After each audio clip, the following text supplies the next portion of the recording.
Tonight, I'm telling you 4 stories. You've heard their names before. Cinderella, Red Riding Hood, Rapunzel, and the Ugly Duckling. But not like this. Not the watered-down versions. Not the polished ones tied up. These are the stories of a girl who rose from cinders and claimed her place in the light. A red cloak who walked into the woods and came out forever changed. A tower without a door that couldn't keep a voice from becoming a flame. And a strange little duckling who was never ugly, only early. Each tale unfolds like a dream, told in one breath, without chapters, just rhythm and wonder. And by the end, you may just find yourself somewhere in the ashes, in the forest, behind the stone, or beneath the ice. So don't skip ahead. Stay with me until the last word. If you'd like more bedtime tales whispered just like this, tap the like button so I know you're listening. Tell me in the comments what time you are watching and where in the world you are from. Before we begin, make sure to subscribe so you don't miss the next tale. Right now, about 93% of you haven't, and every new subscriber helps keep these stories alive. Now, get cozy and let the story begin.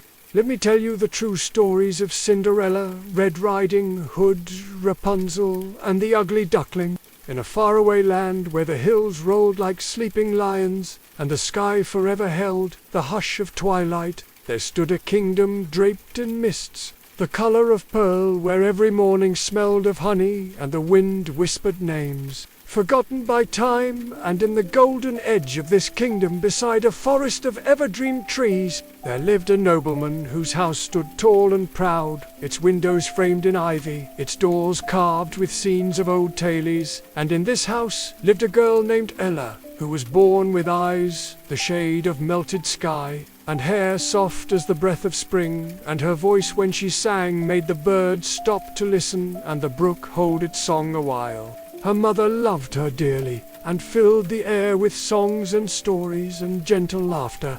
And Ella grew like a wildflower in sun-fed soil, her joy bright and wide as a field of light. But seasons are greedy things, and the world does not stay kind for long. And one winter morning, when the frost clung to the window panes, like sorrow, her mother's breath grew shallow, and her voice grew faint, and her last smile melted like snow on warm stone, and she left the world behind, drifting into stars and silence. After that the house no longer laughed it, no longer echoed with lullabies, or smelled of wild herbs and warm bread. The wind through the halls sounded like sighs, and Ella would sit alone by the fireplace tracing patterns in ash, while the fire flickered with memories she could not hold. In time the nobleman grew restless and lonely, and wandered the kingdom until he met a woman whose smile was sharp as silver, and whose voice flowed like syrup but held no sweetness beneath. And she came to the house with 2 daughters, who looked like roses but bloomed with thorns, and they watched Ella with eyes that saw not a sister but a shadow, smiled their words cut like thin glass. At first the nobleman tried to keep peace, filling the rooms with gifts and laughter, but the new wife wove herself around him like smoke, and whispered things that curled in his mind, until he could no longer see the sorrow in Ella's eyes. And soon he was called away on business to distant lands, where ships creaked and coins sang, and the promise of return faded with every tide. He left with a kiss on Ella's hair and a promise to bring her something lovely, but weeks turned to months and months to silence, and no letter ever came.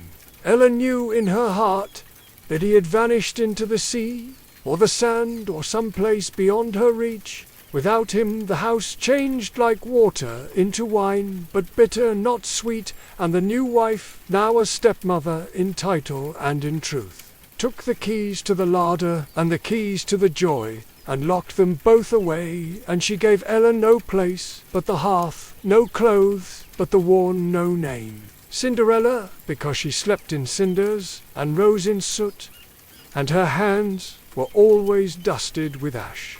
The stepsisters wore lace and pearl and laughed with open mouths and pointed fingers, and Cinderella scrubbed the floor until her knuckles cracked. And still they called her lazy, and when she sewed their gowns, they sneered that she had crooked stitches, and when she combed their hair they cried she pulled too hard, and when she wept they mocked the sound.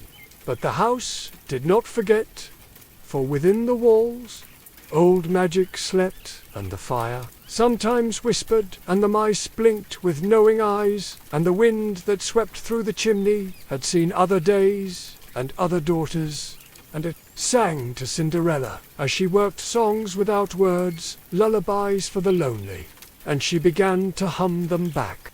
In the garden the earth stirred beneath her bare feet, and in the corner beneath the ivy there stood a tree her mother had planted from a pit of fruit long eaten, a tree now tall and twisted and crowned with silver leaves, and when she knelt before it the ground seemed too warm, and the leaves trembled not from breeze but from memory, and sometimes she thought she heard her mother's voice in the rustling branches, soft as a kiss, soft as a promise.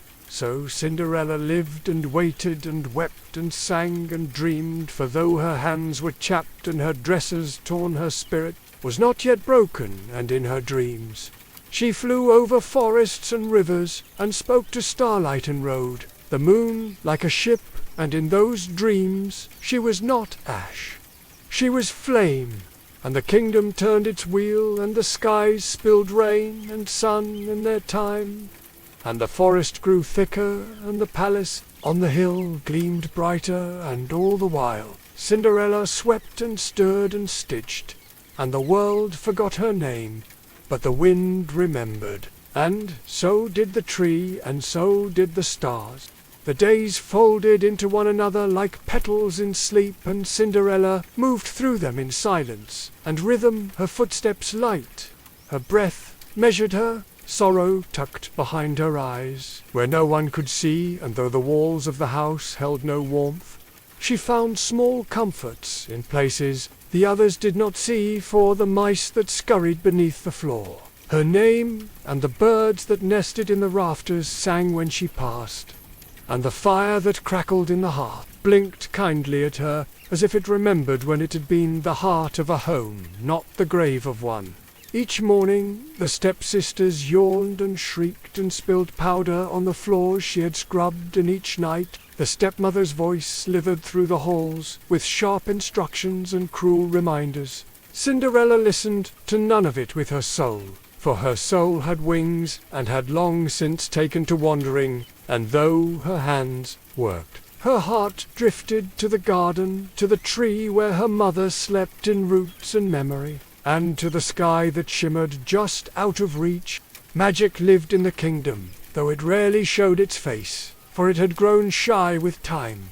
But Cinderella could feel it in the way the ivy grew in spirals on the stone, and in the way mushrooms formed perfect circles near the old well, and in the shimmer of air on nights when the moon looked too full and the stars too close, and once she found a feather in her bed glowing faintly, and it smelled of smoke and honey and dreams. The stepmother did not notice these things. She only saw what she could polish or control, and she spent her days measuring fabric and gossip, and her daughters lounged like cats in sunshine, draped in silks that fit them poorly, and shoes that made their steps ugly.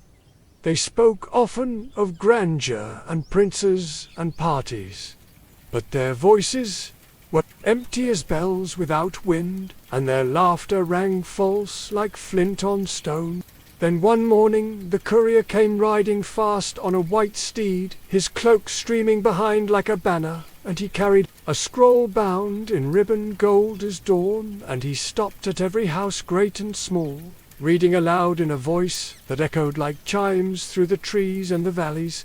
And it was said that the king and queen were to host a grand ball in honor of their son who had come of age, and all maidens of the kingdom were invited to attend in hopes that the prince might find among them the one who would share his crown and his heart. The news spread like fire in dry grass, and the kingdom stirred with whispers and laughter and rustling silken dreams, and the stepmother's eyes glowed like coins in candlelight, as she clutched her daughters and proclaimed they would go and be seen and be chosen, for they were beautiful and clever and noble in birth. And Cinderella stood very still with her broom, and her breath caught in her throat and her heart unfurling like a flower in sudden sun. She dared to ask if she might go as well, if she finished her work and found something fine to wear, and for a moment the stepmother smiled. But it was the smile of wolves, and she said, yes, if Cinderella could pick every lentil from the hearth before twilight, then perhaps she could go. And with that she emptied 2 bowls of lentils into the ash and swept away laughing, and the daughters giggled as they pressed their feet into slippers too small and planned which jewels would catch the prince's eye. Cinderella knelt by the fire, her fingers trembling, her eyes stinging, and she whispered to the cinders, and the cinders stirred, and the birds came then in a flurry of feathers blue and gold and white, and they swept through the ash like a storm of grace, and lifted each lentil as if it were a pearl, and placed them in the bowl, one by one, until the hearth was clean, and the bowls were full, and the sun had not yet dipped. She brought the bowls to her stepmother, who stared long and cold, and then laughed, and said her clothes were too poor, her hands too rough, and no daughter of nobility would be seen beside her in rags and soot. And though Cinderella had done what was asked, she was told, and the doors were closed and bolted, and her heart broke a little more quietly than before. She ran to the garden where the shadows had deepened, and the leaves whispered like voices, and she fell to her knees before the old tree, her tears dark on the roots, and she asked why the world had grown so cruel, and why kindness was forgotten, and if dreams ever truly came true. And the tree listened, for it was her mother's tree, and in it lived the love that had not died, only changed. The air shimmered then, as if the garden held its breath, and from the tree there came a glow, soft and silver like moonlight on snow, and from the heart of the glow stepped a figure wrapped in branches and starlight, her hair woven with flowers that bloomed in night, her eyes deep as the sea, and she raised her hand and touched Cinderella's cheek, and the girl stilled, for in that moment the ache inside her softened, her mother's lullaby sang again in her bones. The figure moved like wind through leaves, and with a gesture the roots of the tree rose, and from them grew a gown, pale as mist and strewn with dew like diamonds, and the hem shimmered like a dream, half remembered, and at her feet there appeared slippers, clear as water and strong as truth, and they fit like a promise never broken. And the mice from the kitchen danced forward, and the figure touched them, and they grew tall and proud with harnesses of gold, and from the pumpkin near the fence rose a carriage carved by moonlight, and spun with ivy and shaped like a wish. And the figure whispered without words that Cinderella must go and dance and be seen and be known, but that she must return before the last stroke of midnight, for at that hour the spell would fade like fog, and all would be as it was before. Cinderella bowed low with joy in her heart, and climbed into the carriage, and as it rolled away the wind whirled through the garden, and the tree glowed softly once more.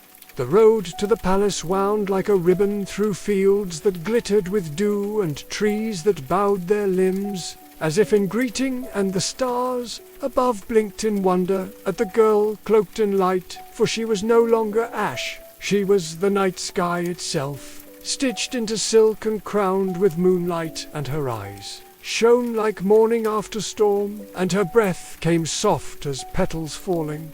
And though she did not speak, the air around her thrummed with the hush of something sacred. The carriage rolled past cottages where candle flames danced, and children dreamed of dragons, and past meadows foxes lifted their heads to watch her pass. And even the stones on the path seemed to shine a little brighter, as if they too wished to carry her gently. and when she reached the gates of the palace, they opened without a sound, and the guards blinked in silence, for they had never seen. A maiden who looked like a story stepped from a book not yet written. The palace stood like a crown upon the hill, its towers reaching into the stars, and its walls gleaming with 1,000 lanterns that cast golden fire across the marble like spilled treasure, and music poured from every window, music that wound around the columns and kissed the gardens and wrapped around her heart until it beat with the same rhythm, and her hands trembled not with fear but with wonder. She stepped from the carriage, and the air shifted, as if the world paused to see her. And inside the ballroom, chandeliers hung like constellations, and every guest wore jewels and silk and feathers. But none gleamed as she did, for her gown did not shine like wealth. It shone like memory and magic, and when she entered the room, the music faltered, and all eyes turned as if drawn by a spell, for, though none knew, her all felt something stir, something old, something deep, something forgotten. The prince stood beneath the largest window where moonlight spilled like milk, and he turned when she entered, and something in his breath caught like a string.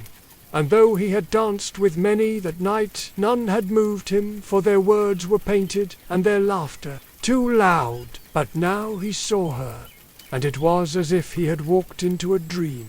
He had not known. He carried, and he crossed the room in silence, and offered his hand. She took it, and the music began again, but softer this time, slower, as if to match the heartbeat of stars, and they danced without. Speaking for words would only have scattered the magic, and they moved like smoke, like wind, like light on water, and the guests watched in wonder, their whispers like the rustle of leaves, and the king and queen exchanged glances that said much without a single word. Cinderella did not ask why the prince chose her, nor did she wonder how the night had become hers. For in that moment she was not a servant, she was not a shadow, she was not cinders, she was herself, and the world saw her not because of the gown, not because of the slippers, but because she glowed from within like the last flame of a sacred fire. They danced until the candles grew short, and the stars shifted, and the wind outside began to stir. And then in the distance came the first chime of midnight, soft and silver and cruel, and Cinderella's heart tightened, for she remembered the whisper, the warning, the fleeting gift of wonder, and she turned from the prince, her hand slipping from his, and she fled through the ballroom and down the stairs, the marble cold beneath her feet, and the sound of the bell ringing in her bones. She ran as if chased by time itself, her breath sharp, her gown fluttering like wings, and behind her the prince called out, though her name he did not yet know, and on the final step her foot slipped, and her shoe slid from her heel and landed with a sound like glass, meeting moonlight, and she did not stop, for the 12th bell had not yet rung, and she reached the carriage, and it turned even as the spell began to tremble. The horses shook their heads and shrank, and the coach folded in upon itself, and the mice blinked and scattered, and the silk of her gown melted into cloth once more, and she stood on the edge of the woods, barefoot and breathless, her hair wild, her hands empty, but her heart full, for she had danced and been seen. And though the magic was gone, she had touched something greater than gold. She crept home beneath the cloak of darkness. The wind, guiding her steps, and the tree in the garden seemed to bow as she passed, and she slipped through the back door and into the ashes before the first light of dawn. And when the stepmother and stepsisters returned, giggling and gossiping, she did not speak, she only smiled faintly and turned her eyes to the fire, where a single coal glowed red as a heartbeat. Meanwhile, the glass slipper lay in the palace, cradled in velvet, and the prince held it like a riddle, for no one knew who the girl had been, and none could name her, and he vowed that he would not rest until she was found, for, though the night had ended, its song had not, and the echo of her steps still stirred the marble, and the air still held the scent of stardust, and something deep inside him whispered that this girl was not a dream, she was a key The sun rose soft and pale over the kingdom, brushing gold across the hills and silver across the towers. And though the palace still shimmered from the revel, it was quiet, now hushed and heavy, as if holding its breath, and in the prince's chamber the glass slipper waited, its curve catching the morning light and casting it in delicate ripples across the walls, like ripples on still water. And the prince stood beside it unmoving, his thoughts spinning like leaves in a storm, for he knew what he had seen, what he had felt, and it was not a trick, nor a dream, but truth and wonder, and he would not let it slip into silence.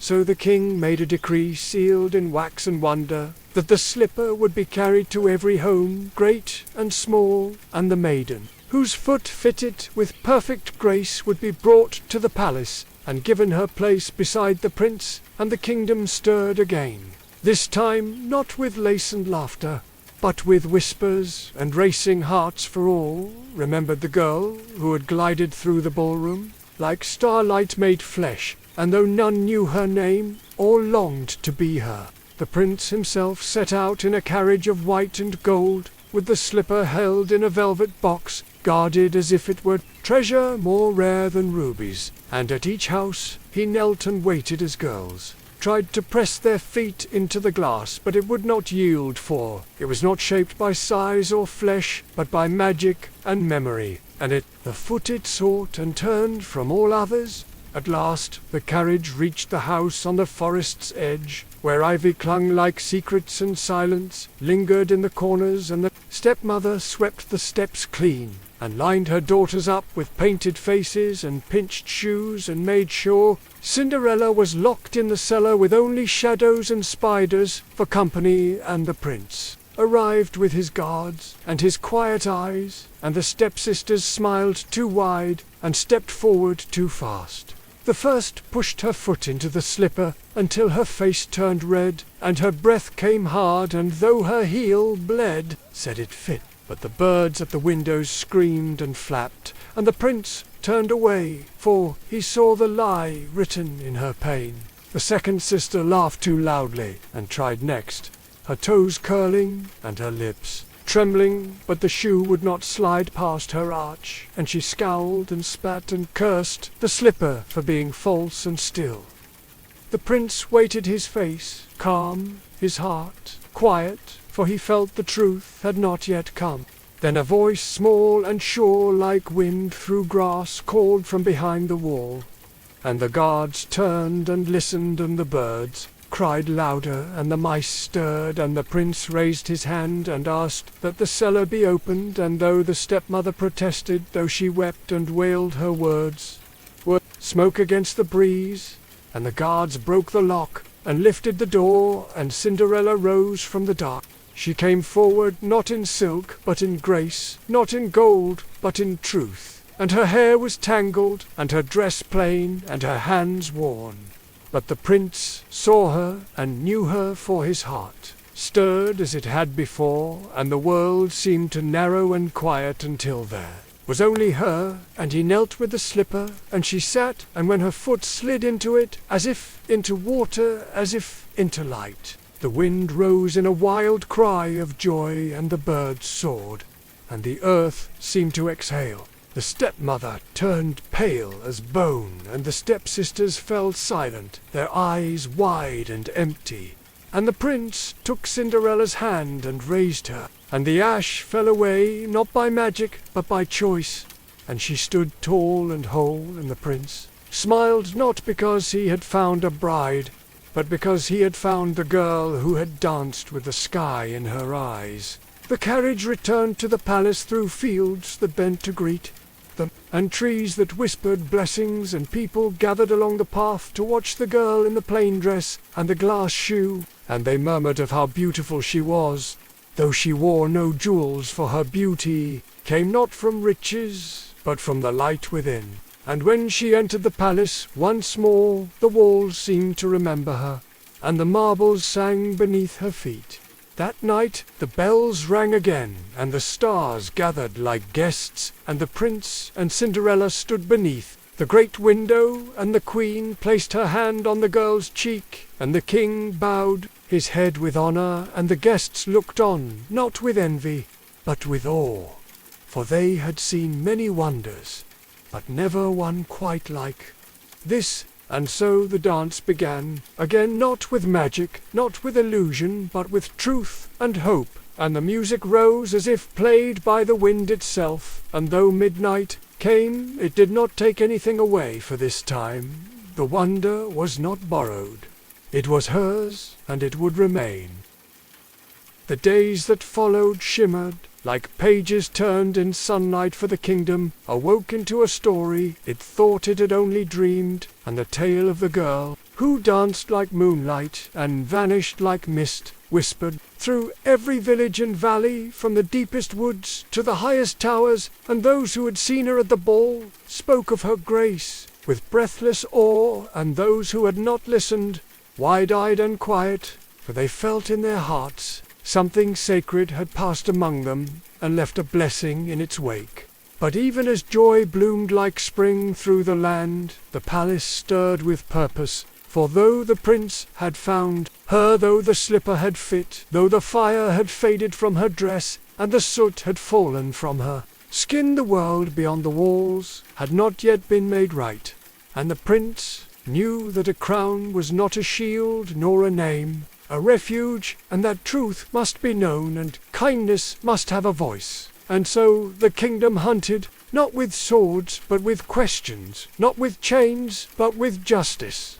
Messengers rode to every town with scrolls that told the tale not of a royal bride, but of a girl wronged and risen, and people read with tears in their eyes, and mothers held their daughters close, and fathers turned their gaze to the mountains and wondered how many had been silenced by shadow, how many had been left among ashes, while the world looked away. And in the house at the edge of the forest silence had taken root. The stepsisters no longer laughed, for the mirrors would not flatter them, and the gowns once fine now hung like ghosts, and the stepmother wandered the halls with dry eyes and tight lips, for her dreams of grandeur had cracked like ice in sun, and no crown would sit on her children's heads, and no title would hide the truth. One morning the guards returned, this time not in gold, but in grey, and their voices were quiet but firm, and they asked no permission. They walked the rooms, and opened every door, and beneath the floor they found the threadbare blanket where Cinderella had slept, and in the pantry the bowls, with her name etched faintly into the wood, and in the hearth a small carved bird blackened with ash. And when the prince entered last, he stood not with anger but with sorrow, and he looked at the stepmother and her daughters, and said no words, for there were none left to say. They were not cast out, nor chained, nor cursed, for the kingdom had seen cruelty enough, but they were left to the life. They had made a life with no servants, no fine feasts, no gilded illusions, only the echo of what they had done, and the knowledge that the world now saw what once was hidden, and the windows of the house stayed shuttered, and the gardens grew wild and tangled. Back at the palace, Cinderella did not walk with a crown, but with bare feet upon cool stone. And she sat with children in the garden, and listened to their stories, and she visited the kitchens, and thanked the bakers, and she sang to the flowers, and the birds followed her through the corridors, for they knew her heart and her hands. And the prince loved her not because she was chosen, but because she had chosen to rise, and the people came to see her not for her beauty but for her light, and when she spoke they listened, for her voice was soft and strong and true. There were still shadows in the world, for stories do not banish them, only remind us that they can be faced. Cinderella faced them each day with grace, and the kingdom watched and learned and slowly grew. Better not perfect, not ever perfect, but brighter and high above the palace, where the stars gathered in quiet songs. The wind curled around the towers and slipped into the garden and through the branches of the old tree where the leaves shimmered silver and the roots stretched deep, and the magic that had waited so long now rested, not asleep but at peace. The palace gleamed not because it was made of marble and gold, but because within its walls lived a girl who once slept in ash and now walked in light. A girl whose hands had known sorrow and whose soul had not turned bitter, whose name had been lost and found again, not by magic alone, but by the quiet strength of hope and the quiet fire of truth. And as the days turned and the seasons shifted, she became not a queen in jewels, but a queen in spirit crowned. Not by ceremony, but by grace. The people came from far and wide to see her, not for her beauty, though it shimmered like morning frost, not for her title, though it now held weight, but because, in her presence, they felt something rare, something real, something like dawn after darkness. And she listened to every voice from the stable boy to the oldest midwife. And when she smiled, it was not practiced, but full like the bloom of wildflowers. And when she spoke, it was with the wind in her words and the warmth of flame. The prince walked beside her, not as a savior, not as a master, but as a friend, as a beloved, as one who had seen her first in mystery and loved her more in truth. And they did not speak often of the ball, for the memory lived in the quiet between them, in the way he touched her hand, in the way she laughed beside him, and though the court wove tales of how he rescued her, he would only shake his head and say she had rescued herself, and the courtiers would nod and wonder, and the storytellers would write their own endings. But the stars knew the truth, and so did the sky. On the day of the wedding, the kingdom woke with petals on its breath and birdsong in its trees, and even the stones seemed to hum a lullaby. Cinderella wore no crown, but a simple veil woven with silver threads from the old tree, and her gown was soft and white like clouds in summer, and her eyes were clear and full of fire, and she walked through the garden, barefoot, the earth greeting her as a daughter returned, and the guests watched in silence as she passed, for they saw not only the girl before them, but the path she had walked, and the ashes she had risen from, and the flame she had become.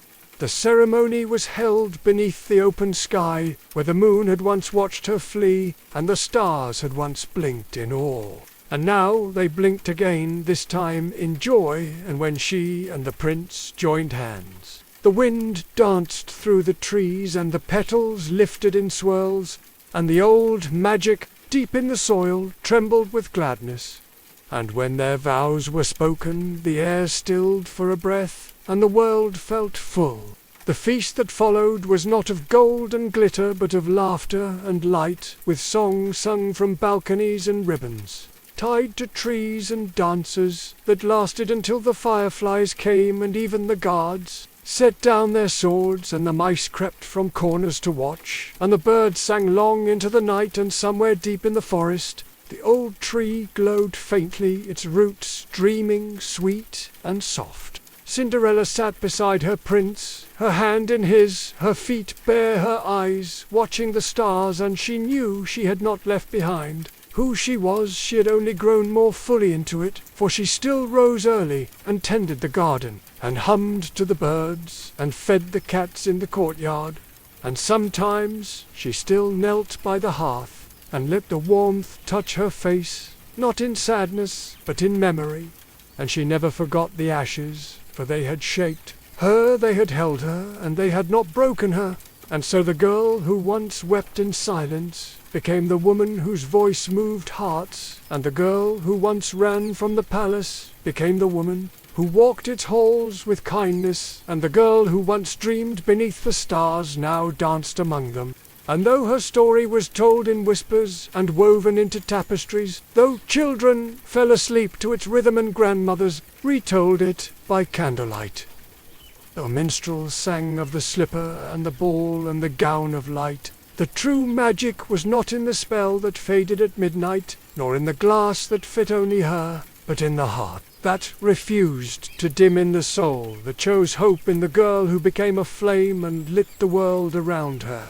And somewhere in the quiet corners of the kingdom, where ivy climbs and wildflowers sway, the wind still tells her story, and the ashes remember, and the stars look down and smile the end. And so the girl of ash became a flame, and the kingdom that once forgot her name now carried it like a song, and the stars that watched her rise turned their gaze elsewhere. For stories are rivers, and one stream always leads to another, and beyond the hills where the palace rose like a crown, beyond the forests that whispered of slippers and soot there stretched, a land older and wilder, a place where the wind did not sing of balls and gowns, but of teeth and trees and paths that twisted like riddles. There in a village tucked between thorn and snow, another story stirred, not of glass but of blood, not of crowns but of cloaks, began not with a dance but with a step into the woods, a single step that would echo for generations. And though the names were different and the magic wore a darker mask, the heart of the tale was the same, for it too was a story of a girl who walked through shadow to find herself. And so let the ashes settle, let the palace rest, let the slippers sleep beneath their velvet veil, for now the wind carries us onward into deeper woods, into thicker silence, into a place where the trees bend low to listen, and the path runs red beneath the leaves, and the stars hold their breath once more. In a village cradled by mountains and wrapped in mist like an old secret, there lived a girl who wore a cloak, the color of blood and sky at dusk.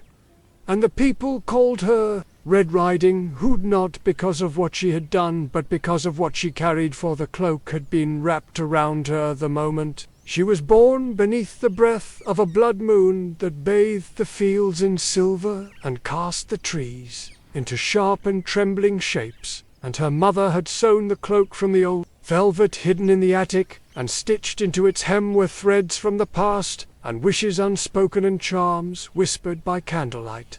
The girl grew with the wind in her lungs and the woods in her bones. And though the village was small and quiet, with crooked roofs and sleepy goats and fences made of river stones, Red was never still for long. She ran barefoot through the fields and climbed trees that bent with her laughter, and listened to the language of birds and the secrets of mushrooms, and she walked the edge of the forest, though all were warned not to stray too deep, for the forest was ancient and strange and older than memory, and it did not forget those who wandered. They told her stories in low voices of shadows with golden eyes, and footsteps that followed but made no sound of, whispers in the branches and glints of fur among the ferns, and the stories made the other children shiver and stay close to the fire. But Red only tilted her head and listened, as if the tales were not warnings but invitations for their was something in her blood that beat to the rhythm of mystery, something in her heart that was drawn to the hush between trees. Her grandmother lived beyond the path, far past the fields and through the forest, in a crooked house with a red door, and herbs hanging from the rafters, and jars of secrets on the shelves. And she was a healer with hands that knew how to pull pain from skin and turn sorrow into sleep.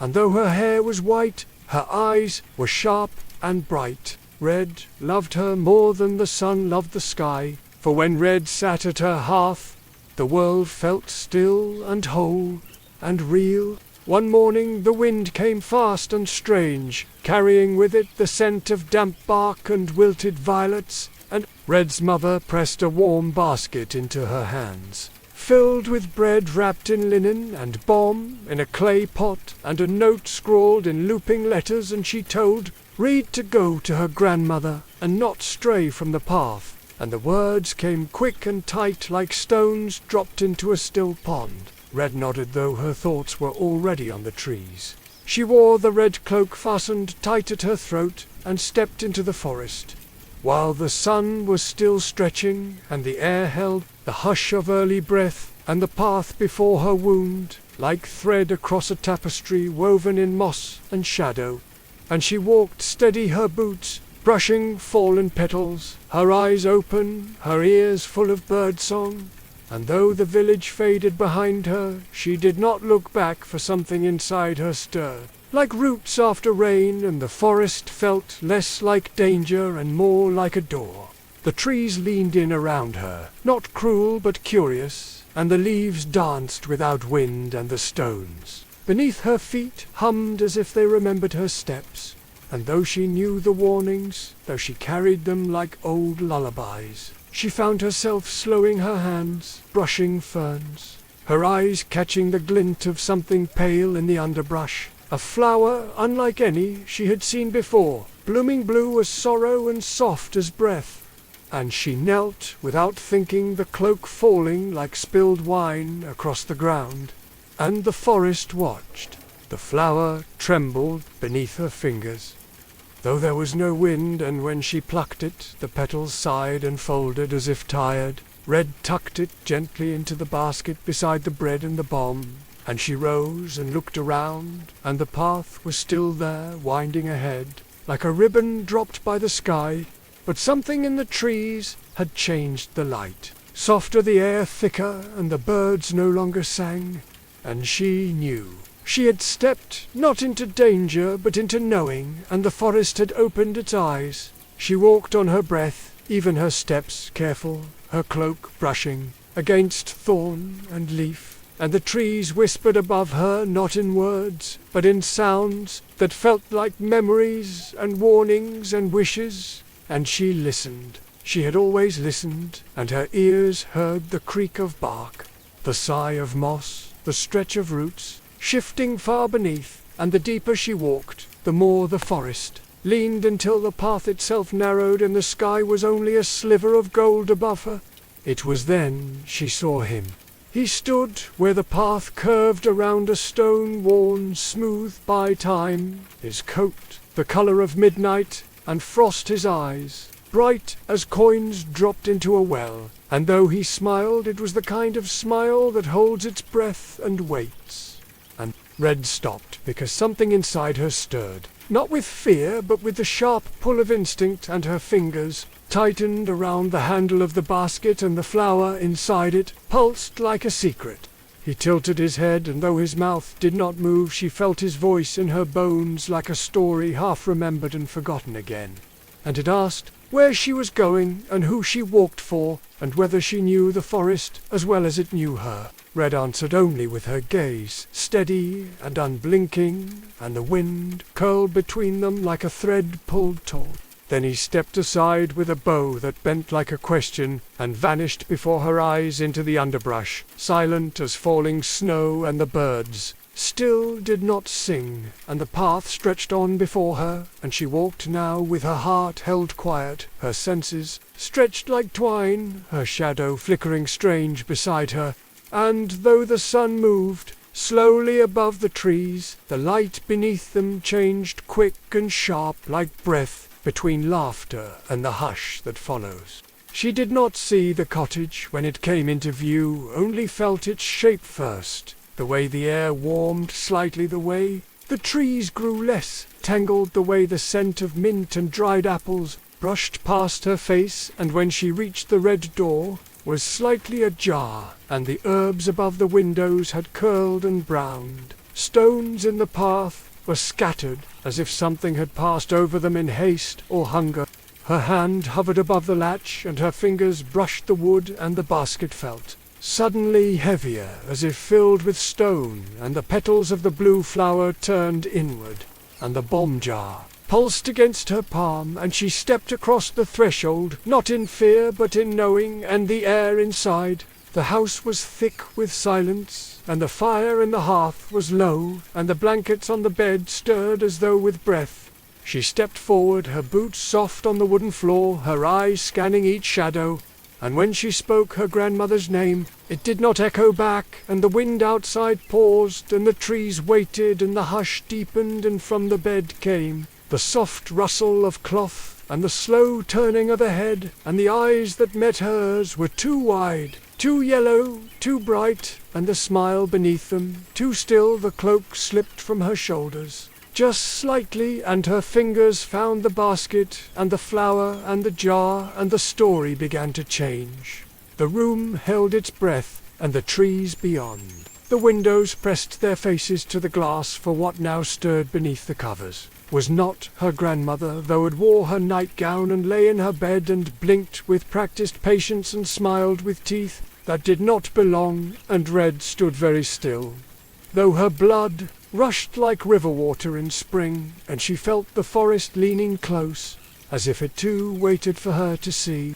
The figure in the bed spoke no words, but its breath rose and fell in careful rhythm, and its fingers clutched the edge of the blanket, as if to keep a secret tucked just beneath, and Red stepped forward slowly, the basket held like a charm, the red cloak brushing her calves, the blue flower pressed against her wrist, and she looked into the creature's eyes, and saw not sleep, nor sickness, nor love, but hunger, ancient and deep and clever. She remembered the stories told in whispers of wolves that walked like men, and shadows that wore skins like coats, and she knew now why the birds had gone silent, and why the herbs had curled, and why the wind had turned cold, and her breath came soft and slow, and her voice, when it rose, did not tremble, for she had listened well, and the forest had taught her its hush. She asked no questions for the answers already arrived in her bones, and instead she turned from the bed and walked the room in slow circles, tracing her fingers along the table where crumbs clung to the wood, and along the shelves where empty jars stood quiet, and on the chair where her grandmother's shawl hung heavy and still warm. And she saw the prints on the floor, not like boots nor like bare feet, but something in between, and the creature in the bed watched her with stillness, too perfect, too careful, and when it shifted the floor creaked, not like a house settling, but like the earth recoiling, and she saw now that the blankets were pulled too high, and the hands too still, and the smell too sharp, and the quiet too loud. Then she turned again, and the creature sat up, and the blanket fell, and its form unravelled, not all at once, but in ripples, the face melting into fur, the fingers into claws, the smile into snarl, and though it did not leap, it waited, poised like a question sharp as a blade, and Red stepped back into the doorway, and the light caught the edge of the basket, and the petals of the blue flower opened wide. The trees outside swayed though no breeze stirred, and the wind began to whisper again, and the wolf rose from the bed, tall and narrow and silent, its body stretched thin by hunger, and its eyes bright with desire, and it spoke without speaking, and said she had wandered too far and dared too much, and that stories always ended the same, with girls swallowed by the dark. But Red did not flee, and she did not cry, and she did not plead, for she had wandered, yes, and dared. Yes, but she had also listened and watched and remembered, and her blood was not soft. It was old and fierce and full of root and fire, and the cloak she wore was not just thread, it was memory and shield, and the love of women who had walked paths before her. She turned and fled, then not in fear, but in knowing. And the wolf followed close as breath, and fast as thought its paws, its shape-shifting through shadow and bark, and the trees bent back, and the sky dimmed, and the roots rose up, and the forest opened, not to trap her, but to test her, wide open her feet, sure, her mind sharp, and the red of her cloak aflame against the dusk. And the forest watched.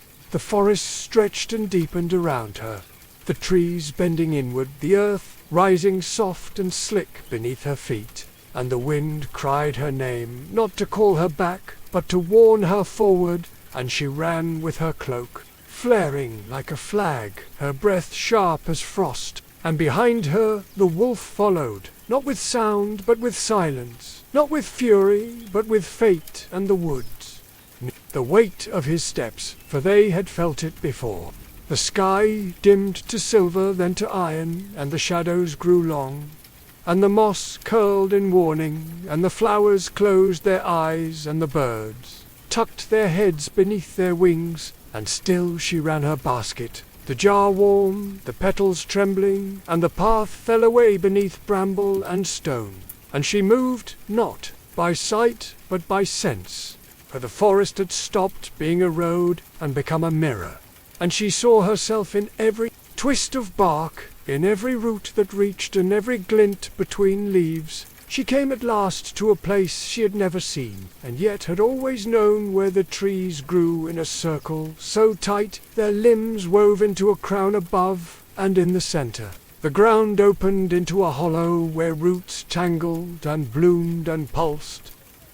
And there beneath the largest tree lay her grandmother, not cold, not gone, but bound in vines like silk, her breath slow and low, and her eyes wide and watching. Red dropped to her knees, her fingers reaching, and the flower in the basket opened wider than ever before.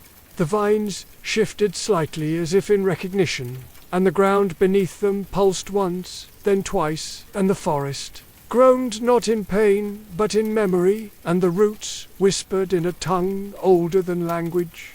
And Red understood, not with mind, but with marrow, and she knew the wolf had not only stolen form, he had stolen time. He had slipped through cracks in the tail and curled into the place between girl and woman, between journey and end, and the forest had let him for it too. Remembered hunger, but it also remembered balance. And so it had brought her here, to this circle of truth, to the place where magic was not given, but earned. And Red rose slowly, and the vines loosened, if sensing her promise, and her grandmother blinked once, then closed her eyes, and breathed steady and deep.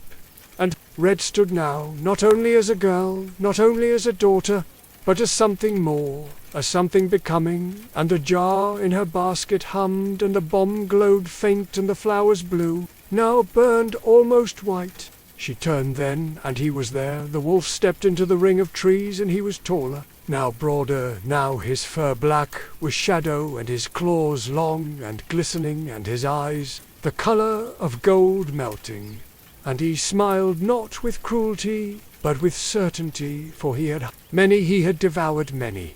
And this girl was just another path, another ending. But Red did not step back, and she did not cry, and she did not beg, for the forest was no longer a maze to her, it was a mirror, and it showed her who she was, and who she could become. And she reached into her basket, and drew out the jar, and uncorked it, and the scent of the bomb filled the air, thick and sharp and clean, and the vines stirred, and the roots rose, and the wind screamed, and the wolf paused. She threw the bomb at his feet, and it burst like thunder, and the ground lit gold and green, and the flower in her other hand burned with light, and she flung its petals toward the wolf, and they danced in the air like ash, and fell upon his fur. And where they touched his shadow split, and peeled and roared. He lunged with teeth bared, but the trees moved, and the roots struck, and the ground rose, and the wind howled not in fear, but in fury. Red stood still and calm in the centre of it all, her hood fallen back, her hair loose and wild, her eyes bright as fire. The wolf reached her, but did not touch her, for the forest reached too, and wrapped around him, and pulled and twisted and whispered, and he howled, once not in pain, but in understanding, and then he was gone, not slain, not buried, but returned to the deep, to the dark, to the soil that bore him, and the wind fell quiet, and Red stood alone, but not afraid. The air settled like snowfall, after a storm, soft and thick and bright with hush, and the trees stood still, their branches no longer watching, but resting, and Red stood in the centre of the circle, the earth beneath her warm, the scent of crushed petals and smoke curling around her like ribbon, and the wolf was gone, his shadow folded back into the soil that had once shaped him, and the forest exhaled for balance, had returned, and the story had turned not toward ruin, but toward renewal. The vines that held her grandmother loosened, slowly, gently, like old fingers releasing a prayer, and the roots drew back into the earth, with a low hum of farewell, and Red stepped forward and caught the elder woman in her arms, and her body was light and breathing and whole.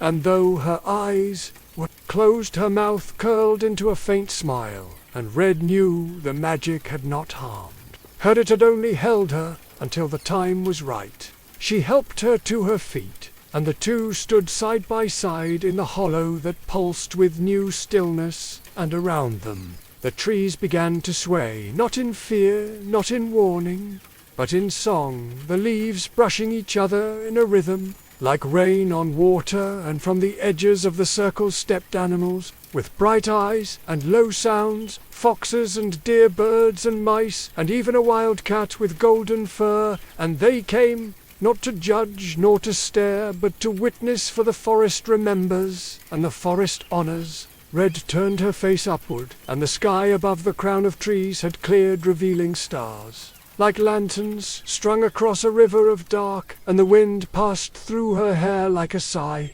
like a secret, like a mother's hand, and she understood that something in her had changed, not in shape but in size, and that the path she had taken would never again be only stones and moss, but something alive, something listening, something claimed.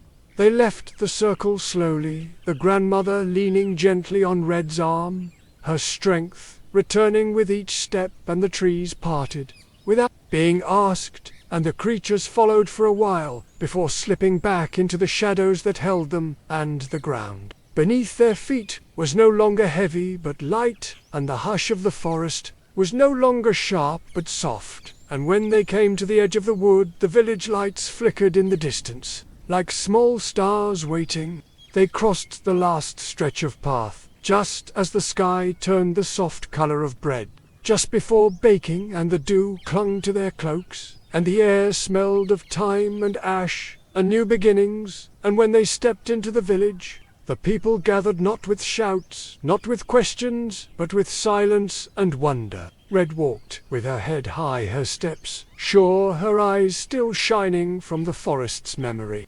No one asked what had happened, for they saw it in her face and in her hands, and in the stillness that followed her like a second cloak. And the children reached for her, and the old ones nodded, and the winds around the cottages whispered a little softer, as if even they understood that something holy had passed among them. Red stayed now, not as a child, but as a guardian, her cloak always near her shoulders, her eyes always turned slightly toward the trees, and when someone wandered or grew lost, it was she who led them home, and when strange tracks appeared in snow, it was she who read them, and when the forest stirred in ways none could explain, it was she who walked the paths, with her hands at her sides and her heart steady.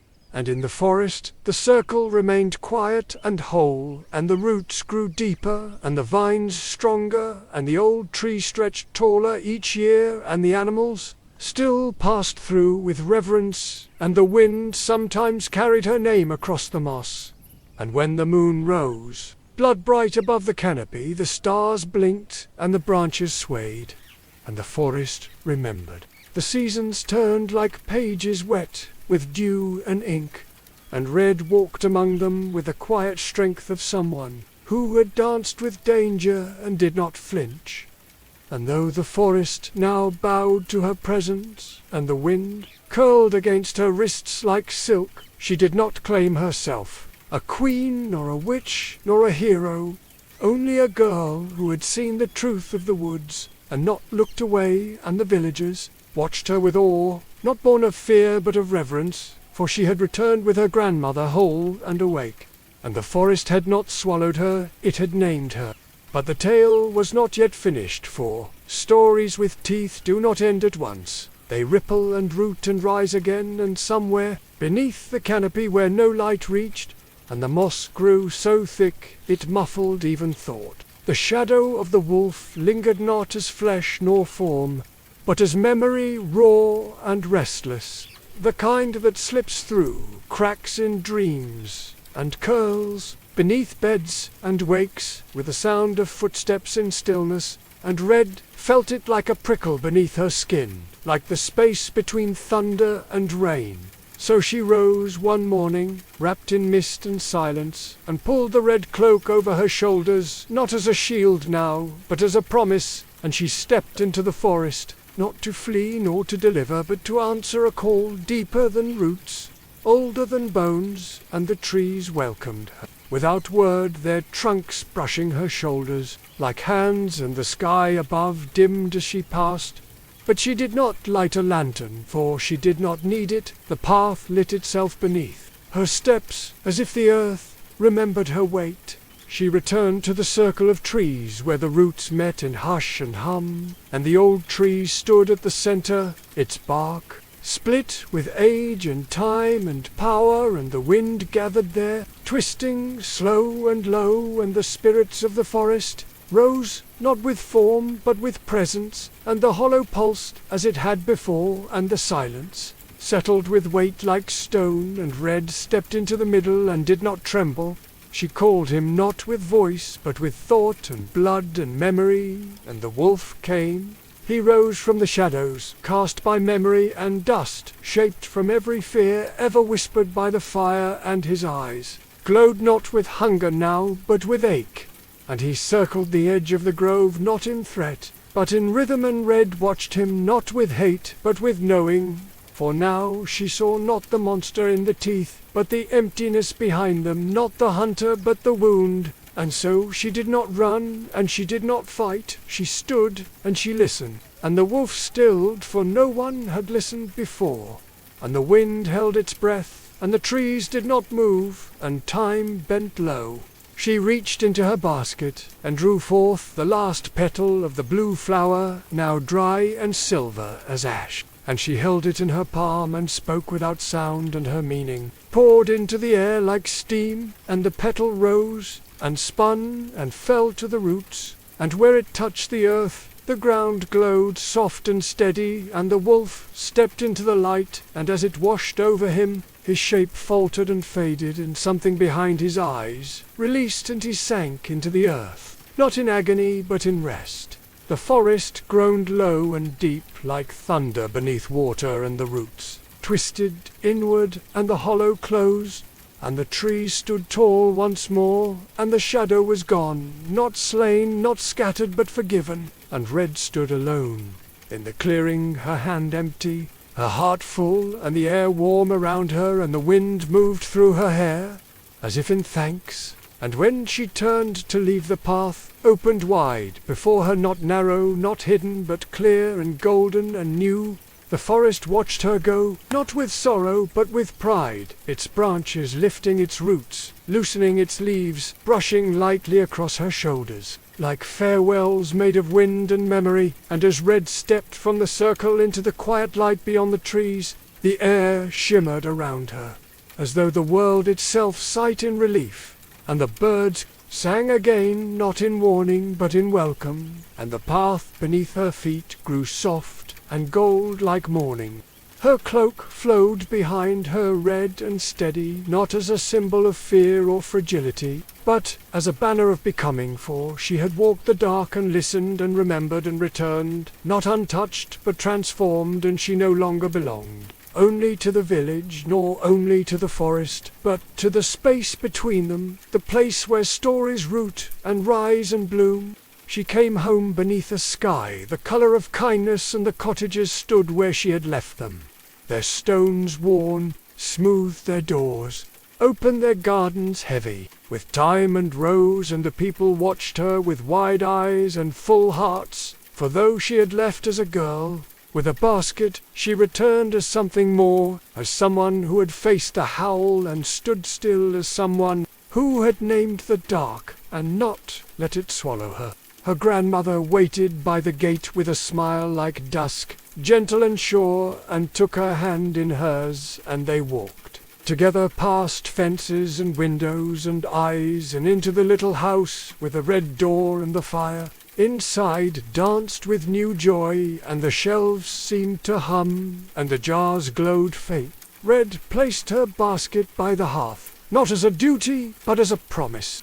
She did not speak of the wolf, not often, for some stories must rest once told, but she planted new flowers in the garden, soft blue and wild, and their petals opened only at twilight, and children who passed by swore they heard them sing. And when others needed guidance, when paths grew strange or nights grew cold, would slip on her cloak and step into the woods, and the trees would part, and the wind would greet her, and sometimes they would say they glimpsed a shape beside her, not quite beast, not quite man, only shadow and light keeping pace through the bramble and beyond. And she became not a tale told in fear, but a name spoken in hope. And when storms came, the villagers lit candles at their doors and whispered her name into the dark, not to summon her, but to remember that fire lives, even in the deepest wooden girls in red do not always run. The forest stood taller in those years, its silence not heavy but holy, and the path that once twisted with danger grew firm with truth, and children walked it with care and wonder, and the wolves no longer hunted, for they had learned her name too, and they whispered it low like prayer. So Red Riding Hood lived, not ever after, but ever onward, not behind the veil of a single tale, but within every hush of trees, every sigh of wind, every girl who dares step off the path, not to be lost, but to find something, forgotten something waiting, something old as the roots and wide as the moon. And the forest remembers the end. The cloak was folded, and the forest slept, and the wind that once carried the howl of wolves now carried only hush and warmth and quiet songs, and the girl once called Red walked paths of her choosing. Now, while behind her the wood sighed with healing, and ahead of her the sky opened wide like a promise, and so her story curled gently into rest. But stories do not end, they only turn, they only shift, like rivers changing course, like stars, shifting above the same old trees, and somewhere far from that village beyond the edge of known lands, past rivers that forget their names and mountains that dream in stone, there rose a wall of thorns too thick for hands, too high for hope, and at its heart stood a tower taller than truth and colder than time. In that tower lived a girl who did not run, who did not wander, who did not know the names of flowers or the sound of snow melting or the feel of earth beneath her feet, a girl whose hair grew long as rivers and whose voice echoed through stone like the ghost of a forgotten song. And the wind that had once danced through Red's hair now drifted toward the tower, curling upward to find the window where the girl waited, not for rescue, not for love, not even for mourning only, for something to change, something to break, something to begin. And the forest stirred again.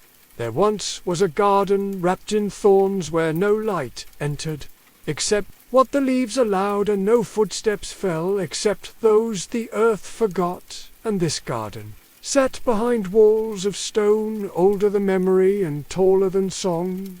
And in the shadow of those walls there lived a woman with eyes like frost and fingers like vines, who tended her rampion with care sharper than kindness and more patient than time, for was no simple herbalist, no gentle gatherer, but something older, something deeper, something bound in the soil itself. Far beyond that garden, in a village lined with crooked chimneys and breath-warm windows, there lived a man and a woman who wanted only one thing, and that was a child. And each year passed with hope, folded into silence, and each spring bloomed and faded without laughter in their rooms, and their home grew quiet, though their hands were warm and their eyes were kind. Then one season the woman grew ill, not with fever nor chill, but with yearning, a hunger that twisted inside her like roots, searching for water, sat by the window and looked beyond the fields to where the woods grew thick and shadowed, and she saw the thorns glinting beneath the fog, and beyond them the shimmer of green, the sweet trembling of leaves, and her heart beat with a longing that made her weep, and she said, "If I do not taste that rampion, I will slip into the earth and not return."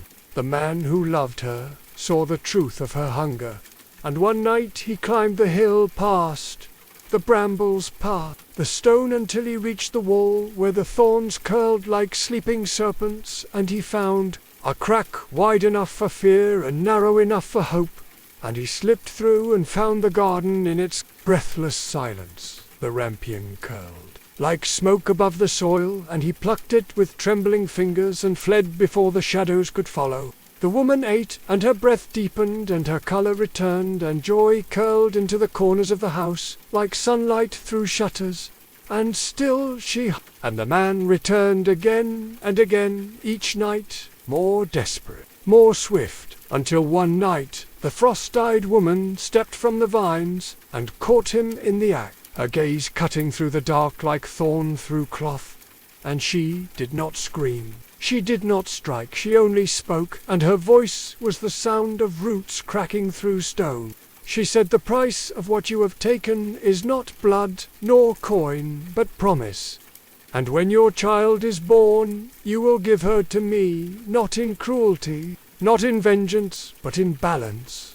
For magic taken must be magic returned." And the man wept, but he agreed, for love makes fools of us all. And the wind turned sharp, and the deal was made. When the child was born, she was radiant and small, with hair like flax and breath like petals, and they named her Rapunzel, for the herb that had awakened her life. And they held her only long enough to understand what they had given before the woman of Thorns came wrapped in silence and shadow, and lifted the child with hands both gentle and firm, and carried her deep into the woods, past rivers that ran backward and trees that whispered her name, until they reached the tower. It rose from the forest floor like a bone from the earth, pale and smooth and without door or stair, and she placed the child within it, high above the world, high above the reach of dream or danger or dawn. And there Rapunzel grew, with the stones around her, and the sky above her, and the silence inside her. And so the garden that began with hunger bloomed into a tower built of forgetting. The tower stood tall and still among the trees, its stones smooth and pale as bone, its single window staring skyward like an eye too long open. And inside that narrow room lived the girl they called Rapunzel, whose name was shaped like leaf and breath and forgotten promise. And she grew, they're not wild and not free, but steady and strange, with hair like sunlight spun, thin as silk, that spilled down the wall like a golden waterfall, reaching farther than her eyes could see. The woman who kept her came not often, but always, and she did not enter through door or stair, for the tower had none instead. She stood beneath the window and called in a voice that wrapped around the air like thorn around bark. Rapunzel would let down her hair, long and bright and heavy with years, and the woman would climb with quiet steps and careful hands, and sit beside the girl and whisper stories, not soft but sharp, of the world below, and the dangers it held, of teeth behind kindness, and shadows behind smiles, of fires that burn and rivers that lie. And she brushed Rapunzel's hair with a comb carved from bone, and sang songs with no melody, only warning. And so Rapunzel stayed high above the forest, where no voice reached and no hand touched, and each day passed like a drop of honey, slow and golden and still, and she watched the clouds and counted birds, and listened to the wind scrape the stone. And sometimes she sang, not for anyone to hear, but because the silence grew too thick, and her voice was the only thread to hold it open. And her song would drift from the tower like a feather, like a sigh, like a memory. She spoke to the birds that perched on her window-sill, and to the sun as it rose and set, and to the stars that came with stories stitched in their skin. And she named the vines that curled up the walls, and the wind that whistled through the cracks.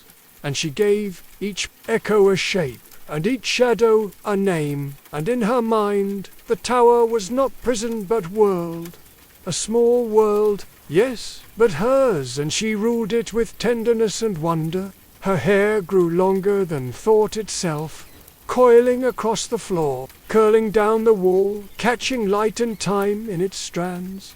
And she washed it with rain caught in bowls, and dried it in the sun that kissed her face through the narrow frame. And at night she braided it into ropes and loops and patterns that told stories only her fingers could read. And the wind would tangle itself in the strands and whisper secrets as it passed through.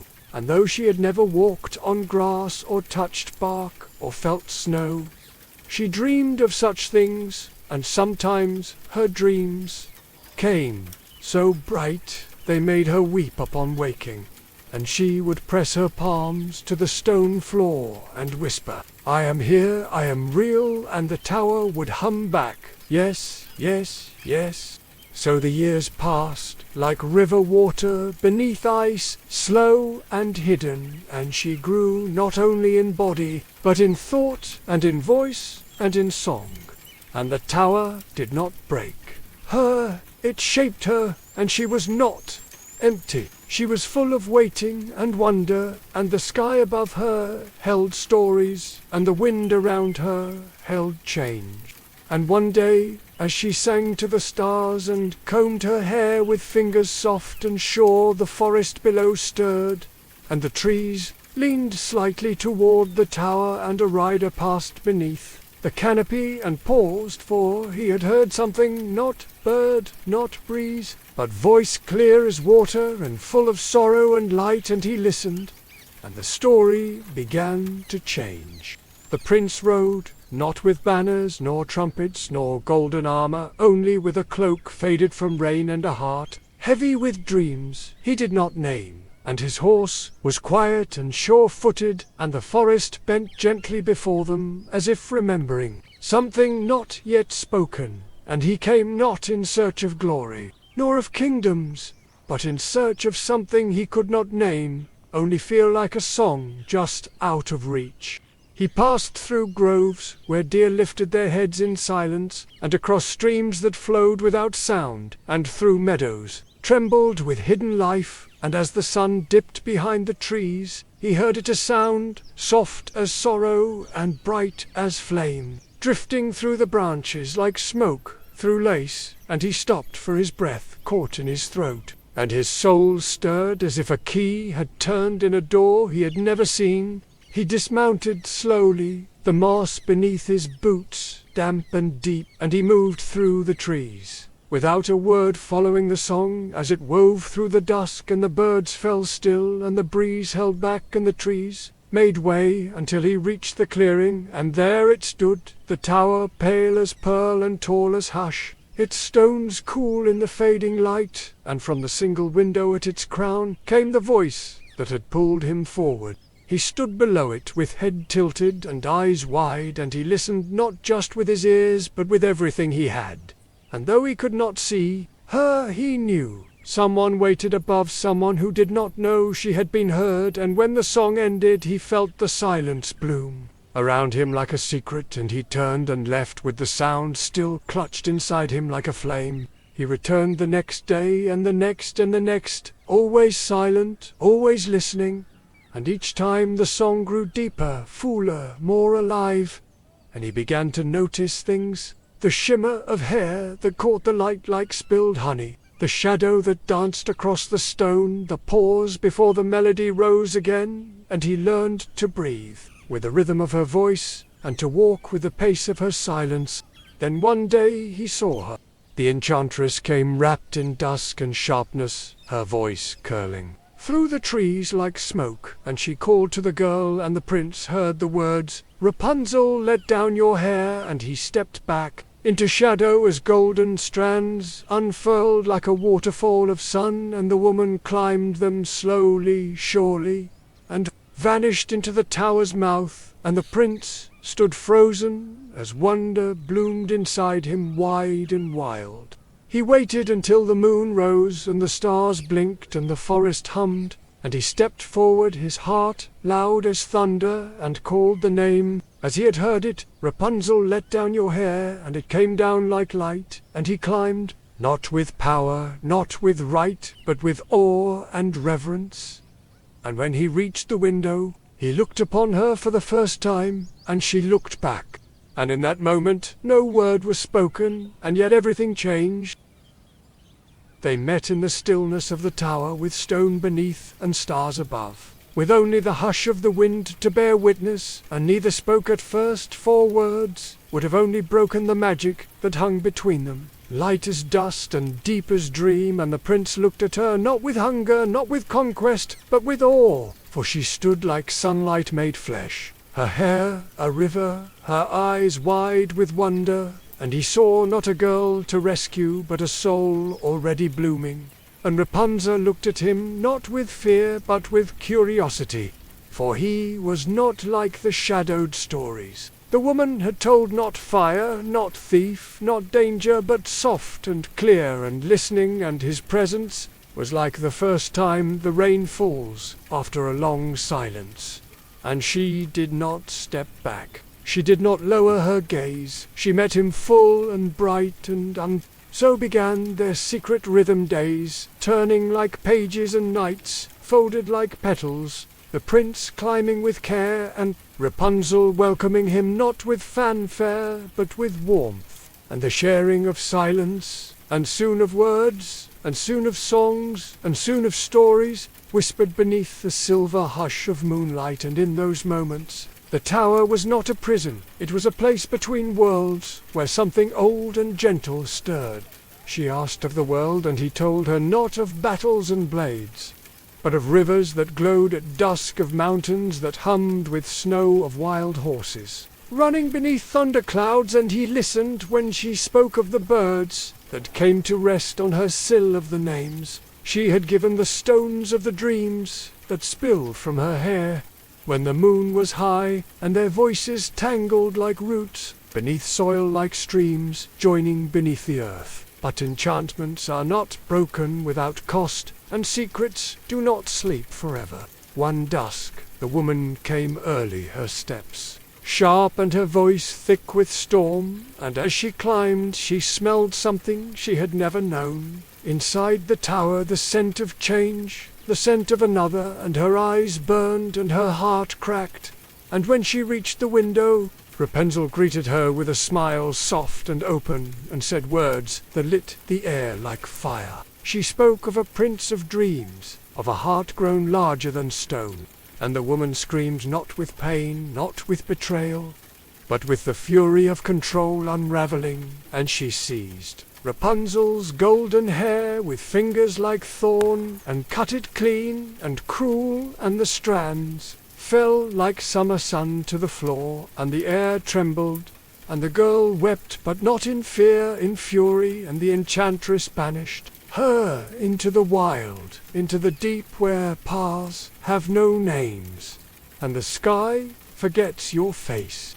And then she waited for the prince to return, and when he called she lowered the severed hair, and he climbed not knowing what he would find, and at the top she struck his eyes with words, and sorrow, and spell, and thorn, and he fell from the tower into silence and dark, and the tower itself seemed to sigh as if something sacred had shattered inside its bones. The prince wandered blind through forest and field, through desert and dream, calling out into the dark, with hands outstretched, his eyes empty, but his heart burning with the shape of her name. And Rapunzel wandered too, with her feet bare, her cloak torn, and her voice buried beneath grief. She drank from rivers and sang to trees and slept beneath stars that watched but did not answer, and the wind carried her song in pieces across the land. Across the dark and still the world turned, and somewhere far away, in a place where no path leads and no map dares go, they wandered ever closer to one another, drawn by what had once been broken, but had never stopped growing. The wild took her not as prey, but as seed, and Rapunzel moved through it, not lost, but unfolding, for each step she took was planted in pain, but watered by will, and though her voice had fallen silent, her song lingered in the branches, and the birds remembered it, and the wind carried it low across the valleys, where the sun did not always shine, and the stars did not always blink, and she followed it, not knowing it was her own. She came at last to a hollow wrapped in stone and vine, where no road led and no shadow lingered, and there she fell to her knees and wept, not because she was weak, not because she was broken, but because she was full, too full, with grief, with memory, with all the years the tower had swallowed, and all the dreams the world had taken and her tears fell into the earth, slow and steady, and the ground beneath her drank them in. From that soil sprang blooms she had never seen, flowers soft as breath and blue as dusk, and they opened for no sun, only for sorrow. And soon the glade was ringed with colour, and the air smelled of rain and honey and time, and still she sat, and still she wept, and still the flowers grew. And far away in a forest, thick with silence, a prince wandered through the dark with no sight, but with something deeper, with hope that pulsed inside him like a heartbeat in the silence, and he walked through bramble and storm and hunger and shadow. But each time he thought he could go no further, he heard it faint and fading, the memory of her song curling through the branches and calling him forward. And the forest knew their steps, and the wind held its breath, and the sky leaned down to watch, and the trees parted. Sound, and the prince entered the garden of her sorrow, and though he could not see, he felt her presence. Before she spoke, and though she did not hear his approach, she felt her heart catch and twist and bloom. She turned and saw him gaunt and worn and marked by the dark, but still his. And she ran to him with her hands trembling and her mouth shaped around his name, and he reached for her blindly but surely. And when they touched, the forest exhaled, and the wind returned, and the flowers lifted their faces to the sky. She wept again, this time not in pain but in joy, and the tears spilled down her cheeks and fell into his eyes, and where they touched the blindness broke like glass in light. And he blinked and saw her not as she had been in the tower, but as she was now, wild and weathered and radiant and real. They knelt together in the garden, born of grief, wrapped in the green hush of something ancient and kind, and no words were spoken, for none were needed, and the wind wove through their hair, and the trees hummed a lullaby that had waited years to be heard, and above them the stars burned like bells. The tower still stood, where the sky touched the trees, pale and silent among the branches. Its window empty, its walls cold, its stones soaked with echoes and dust, and the vines that once reached toward it, now pulled away, curling back into the soil like hands, releasing a final breath, and the wind that once sang against its walls no longer came to visit, for the tower had been seen for what it was, a cage. Built of love, turned sour, of fear, mistaken for care, and its magic no longer held weight, only shadow. And when Rapunzel walked no longer with bare feet and sorrow, but with steps steady and eyes bright, the tower felt her absence. Like a hollow echo, it had once claimed her breath, her song, her silence, her dreams, but she had taken them back, and now the tower had nothing left to hold, nothing left to keep, and its stones began to crack. Not in anger, but in surrender, and the roots of the forest reached up around it, not to hide it, but to forgive it. And the sky rained once more upon its roof, not as curse, but as farewell. The enchantress was never seen again. Some say she vanished into the wind, called back to whatever corner of the world had shaped her sharp and bitter and bent. And some say she became part of the forest itself, a whisper in the bramble, a flicker in the dusk, and others say she was simply forgotten, for when magic loses its grip, and the story is reclaimed by those it tried to contain, the spell unravels like thread in a river, and what was feared becomes only past. And Rapunzel did not return to the palace with marble and mirrors. She did not seek thrones or crowns or silk. She chose the trees and the wind and the garden that had bloomed from her tears, and there she built not a tower but a cottage, low and round and full of light, where the walls breathed and the windows opened to stars, and the floor was warmed by the fire of her voice. She grew herbs with her hands, and told stories to the wind, and sang to the flowers that still bloomed blue. And children came to sit at her feet, and women came with silent wounds, and left with names, and the prince stayed by her side, not as savior but as partner, and when he touched her hair, He did not climb it. He braided it with gentleness and adorned it with blossoms, and she laughed freely.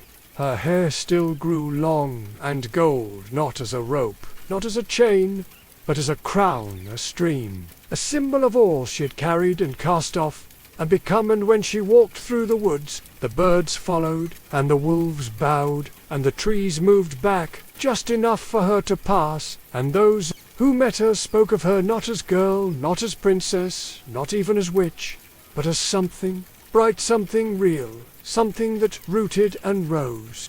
And high on the hill where the tower once stood, the moss grew thick, and the stones sank into the earth, and the forest folded around the clearing, and nothing remained but green and silence and peace.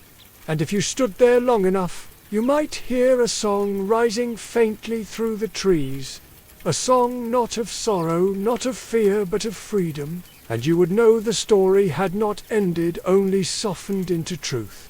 She walked often in the morning before the birds sang, before the mist lifted, while the trees still dreamed and the earth felt soft as breath beneath her feet, and she wore her hair loose and long, not to be touched or praised, but to feel it moving with her, a golden thread trailing through time, and she no longer counted days. She measured moments by the rise of sun and the fall of shadow, and the way her heart beat quietly in rhythm with the wind. The world had changed, but gently, like petals opening, not all at once, but in patience, and her cottage nestled in a glade of wildflowers, where bees hummed, secrets and rabbits darted through fern, and the garden grew in every direction, not tamed but trusted.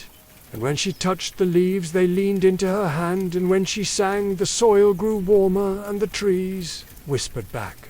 Children came to her not for magic but for stories, and she told them not the ones written in books, but the ones that lived in her bones, in the curl of her spine, in the song of her breath. She spoke of towers that crumble, and spells that break, of love that is soft and strong, and of silence that can bloom into sound. She spoke of hair that binds, and hands that free, and of names taken and names and the girls who came left with shoulders straighter and eyes brighter. And when they walked back through the woods, they did not flinch at shadows, and the boys who came learned to listen and to wait, and to see the power in stillness and the truth in softness. And sometimes they returned not as children but as friends, with seeds in their hands and questions in their hearts. The prince stayed by her side, not with armor or sword, but with hands calloused from tending roots, and a voice that only ever spoke what needed to be said. And in his silence she found peace, and in his presence she found balance, and the two of them moved like tide and shore, never trying to hold one another, only meeting again and again and again. And when she dreamed now, she dreamed not of the tower, but of the sky beneath her feet, of wind wrapping around her shoulders and laughter caught in the trees, and she knew that freedom was not a place but a way of being, and the past was not a chain but a path, and her story was not a spell but a flame.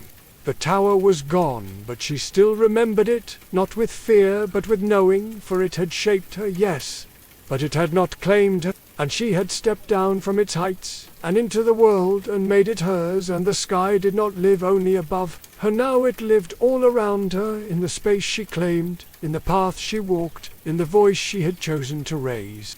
And somewhere in the deep hush of forest, where stones sleep and roots whisper, the wind carries her name, not in sorrow, not in warning, but in reverence for the girl who was locked away and found the key within her, for the girl who once let down her hair and now lets it fly free. The end. The tower crumbled quietly, stone by stone, into moss and silence, and the wind that once tugged at long hair now wandered elsewhere, curling low across fields where reeds rustle like whispers, and the sun glints pale upon the skin of still ponds, and the forest that once held wolves and witches now opens to wide meadows and shallow waters where new stories sleep. The girl with the golden braid walks no more in circles, she walks forward. And the sky behind her folds into dusk, and the breeze carries her name only faintly now. For stories do not vanish, they soften and pass and settle like feather on water, and far from where she sings in her garden, another voice waits to be heard, though it is quieter and unsure, and shaped not in words but in wondering. Not every tale begins with royalty or prophecy or fire. Some begin with a nest and a silence, and a question that grows heavier with time, and at the edge of a forgotten pond, beneath crooked trees and low clouds, a shell begins to crack slow and strange and uncelebrated, and the creature that steps into the light does not know. It is part of a story, but the world already does. And so we leave behind the tower and the rose, and we step now into the hush of water and wing into the ache of not belonging, into the journey of a heart born beneath the wrong name. At the edge of a pond, where the sky hung low and grey, and the reeds rustled without breeze, there sat a nest tucked into the hollow between root and stone, warm with feathers and woven grasses, and the breath of the one who waited, and the mother duck kept her wings folded tight around the eggs, while the morning mists curled through the branches, and the world held still, for something small and important was about to begin. One by one the eggs began to rock and crack, tiny beaks breaking through shell thin as breath, and out came soft downy ducklings, yellow as butter, round as sun. They chirped and blinked and nestled into the curve of their mother's breast, and she nuzzled them with gentle pride, her eyes shining with the quiet joy of beginnings. But there was one egg still waiting, larger than the rest, smooth and pale and strange it lay, unmoving, as if unsure of its place, and the mother duck looked at it and tilted her head and waited. And the sun passed overhead, and the wind shifted, and the other ducklings grew noisy and curious, and still the egg did not stir until it did.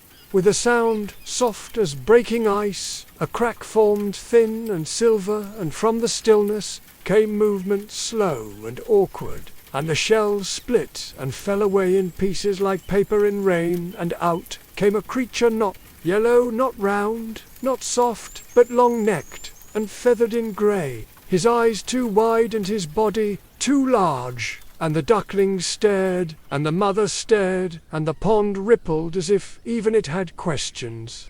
The duckling blinked slowly, his legs unsure beneath him, his wings stubs at his sides, and he chirped a sound, sharp and hollow, and tried to walk but stumbled, and the other ducklings laughed, their chirps bright and sharp, and the mother duck said nothing, only looked away as if this one belonged to some other season. But she'll let him stay, and he curled beside the others, though they turned their backs, and he breathed in the scent of damp feathers and earth, and felt already that something was missing, though he did not yet know what it was, only that it was shaped like welcome, and it was not there.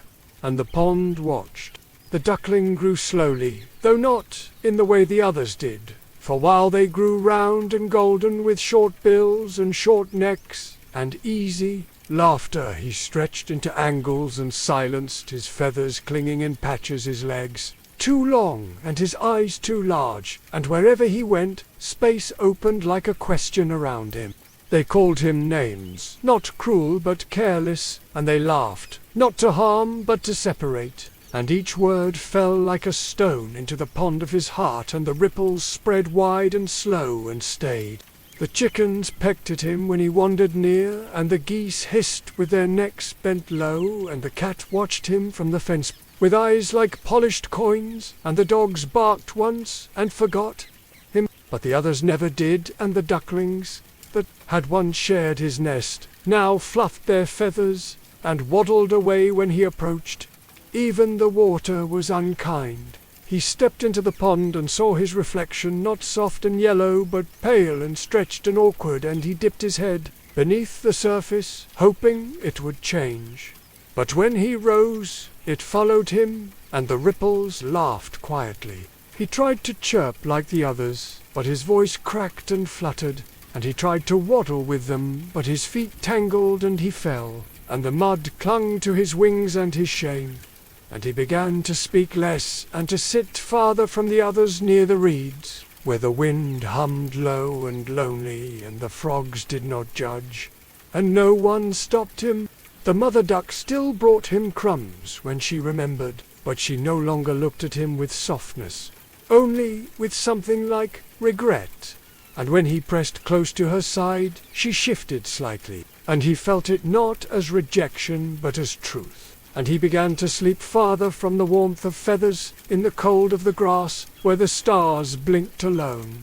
The world told him each day, in glances and gaps, that he was not one of them, not quite, not ever.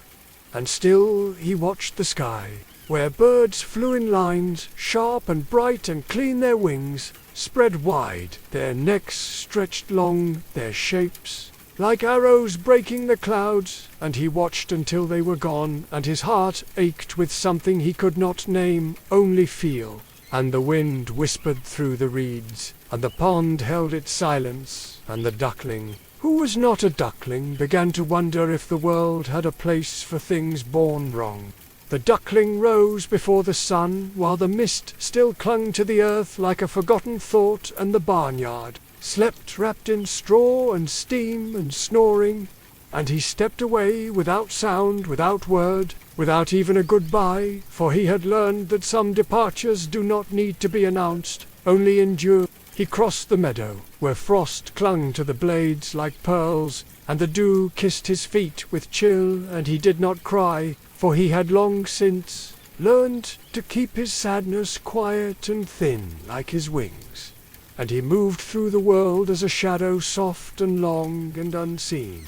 The wind met him first, tugging at his feathers and nipping at his skin, and he lowered his head and walked on, and the trees followed. Next, their bare branches, pointing like fingers, and he passed under them and listened to their silence, which was heavy but not cruel, and soon the pond and the barn and the nest were far behind, and the road before him led into wildness and hush. He wandered through fields that crunched underfoot, and along rivers that flowed slow and silver, and past hedges where eyes blinked out at him but said nothing. And he did not ask for welcome, for he had stopped expecting it, and when the rain came, he let it fall, and when the night came, he curled beneath leaves that did not warm, and watched the stars whisper their secrets. Far above him, where his wings could not reach, he grew taller, though he did not know it. His neck arched, and his wings lengthened, and his feet moved with new grace,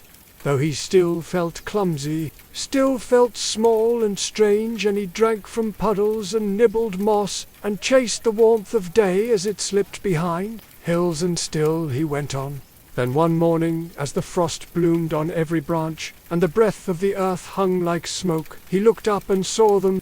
High above in the pale sky, a flock flew wide and wild, their wings spread like sails, their necks long and curved like rivers, and they called out to one another with cries, sharp and distant and filled with something vast and ancient. And when he heard them, something broke open in his chest like a shell too long sealed.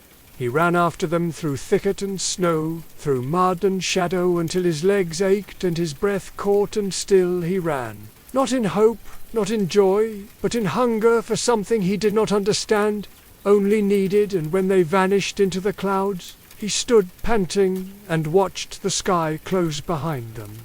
And the silence after was louder than any cruelty he had ever known. And he folded his wings around himself and walked on. Winter came not in storm, but in silence, drifting down from the sky like breath held too long. And the fields turned to bone, and the ponds to glass, and the trees to statues wrapped in white, and the wind no longer whispered, it howled low and long through the reeds, and the duckling, who was not a duckling, moved through it, like a shadow forgotten by the sun. He found no shelter, only pauses between suffering, hollows beneath brambles, where the snow did not reach cracks in fences that held less wind than the open and once a barn, whose door hung loose, and through it came the scent of hay and warmth and old wood, and the eyes of a farmer who blinked with surprise, then pity, then kindness, and the duckling was taken inside, cupped in coarse hands, and placed near a fire that snapped softly. There he stayed for a short time, fed crusts and milk, and spoken to in a voice meant for small, soft things, and he watched the children play and the dogs sleep, and he listened to the hum of life around him, and for a breath he thought, perhaps this could be the place, perhaps this could be home.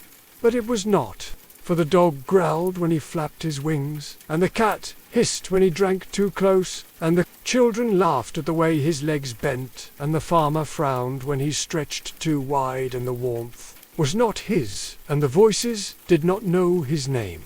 And so when the door swung open, and the wind curled through again, he slipped into it without sound. Back into the cold, back into the white he went, and the world closed behind him. The pond he came to was nearly frozen, only a dark eye left open at its center, and he crept to its edge and drank from it, careful and slow, and curled there with his feathers puffed and his beak tucked into his chest, and he stayed as the snow fell and the wind rose, and the ice crept closer, and the sky turned to steel, and no one came. And in that place he dreamed. He dreamed of flying high and sure with wings that knew the wind's true name, and he dreamed of water that welcomed, and eyes that warmed, and voices that did not flinch, and he dreamed of light, not distant, not cold, but near and soft and real. But when he woke, the world was still snow and silence, and he was still alone, and yet he breathed, and yet he stayed, and the pond did not forget him.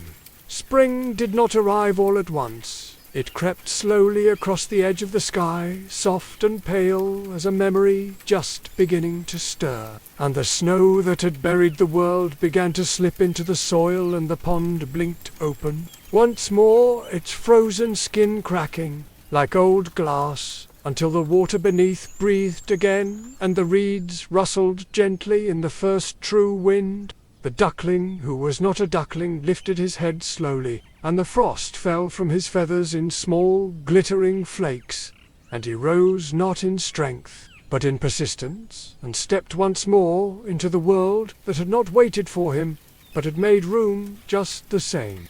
His reflection waited at the edge of the water, where the ripples held their breath, and he looked down, not expecting anything, only the same strange shape that had never changed. But now the water blinked, and the shape looking back was not small, not soft, not broken. It was sleek and bright and silver white, with wings long and strong, and eyes clear and still. He did not recognize the shape at first, for it was not what the world had shown him. It was not what he had been told. It was not what he had feared, and yet it was him. It had always been him. Only now the world finally showed him what he truly was, and the ache in his chest unfolded like wings, and his breath caught not with pain but with awe. Above the trees there came a cry, not sharp this time, but gentle and wide and familiar, and when he turned his eyes upward, he saw them again. The swans circling slow in the warming sky, their feathers glowing gold at the edges. Their necks curved in greeting, not surprise, not rejection, only welcome. They descended like a memory, returned like a song remembered, and landed upon the water with grace and light, and did not turn from him, did not flinch, or jeer, or tilt their heads in judgment. They simply waited. He stepped forward with caution, not fear, for something in him had already begun to understand, and they met him not with questions, not with tests, only with presence. And when he moved among them, the water did not pull him away, the wind did not resist, and his wings did not fold. They stretched and shimmered, and the ripples danced with joy.